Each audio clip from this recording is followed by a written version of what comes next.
3 മിനിറ്റിനുള്ളിൽ ഒരു tulip hair clip എങ്ങനെ ക്രോഷേ ചെയ്യാമെന്ന് നോക്കാം. 3mm ഹുക്ക് കൊണ്ട് ഗ്രീൻ കളർ അക്രിലിക് യാർണിൽ സ്ലിപ്പ് നോട്ട് ഇട്ടതിന് ശേഷം 15 ചെയിൻ സ്റ്റിച്ചസ് ഇട്ട് കൊടുക്കുക. ചെയിൻസ് ഇട്ടതിന് ശേഷം 3 ചെയിൻ സ്കിപ്പ് ചെയ്ത് 4ാമത്തെ ചെയിനിലേക്ക് ഒരു ഡബിൾ ക്രോഷേ ചെയ്ത് കൊടുക്കാം. പിന്നീടുള്ള 11 ചെയിനിലും ഡബിൾ ക്രോഷേ ഇട്ട് കൊടുക്കുക. ടോട്ടൽ നമുക്ക് 12 ഡബിൾ ക്രോഷേ ചെയ്യേണ്ടി വരും. അതിനുശേഷം 2 ചെയിൻസ് ഇട്ട് കൊടുത്ത് വർക്ക് ടേൺ ചെയ്യാം. നെക്സ്റ്റ് ലെയർ നമ്മൾ ചെയ്യാൻ പോകുന്നത് ബാക്ക് ലൂപ്പിലാണ്.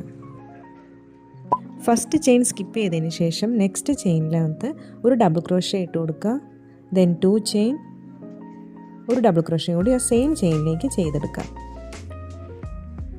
ഇതുപോലെ വി ഷേപ്പിൽ നമുക്ക് കിട്ടും. ഞാനിവിടെ കൊടുത്തിട്ടുള്ള പാറ്റേൺ റിപ്പീറ്റ് ചെയ്യാം.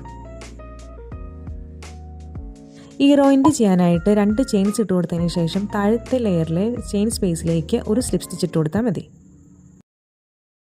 അതിനുശേഷം ഒരു ചെയിൻ സ്റ്റിച്ച് കൂടെ ഇട്ട് കൊടുത്ത് യാൺ കട്ട് ചെയ്ത് മാറ്റാം. ഇനി ടുളി ഫ്ലവർ ചെയ്യാനായിട്ട് ഫസ്റ്റ് വി സ്പേസിലേക്ക് യാൺ കടത്തിയതിന് ശേഷം 3 ചെയിൻ സ്റ്റിച്ചസ് ഇട്ട് കൊടുക്കുക.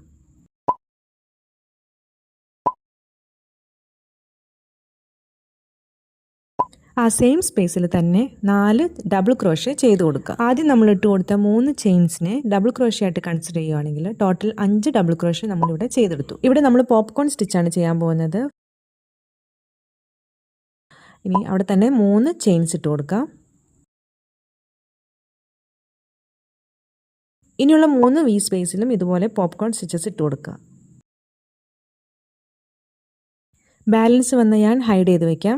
ആലിഗേറ്റർ ക്ലിപ്പാണ് ഞാനിവിടെ എടുത്തിരിക്കുന്നത്. നമ്മൾ ചെയ്ത വർക്ക് ഗ്ലൂ യൂസ് ചെയ്ത് ക്ലിപ്പിലേക്ക് അറ്റാച്ച് ചെയ്ത് കൊടുക്കാം.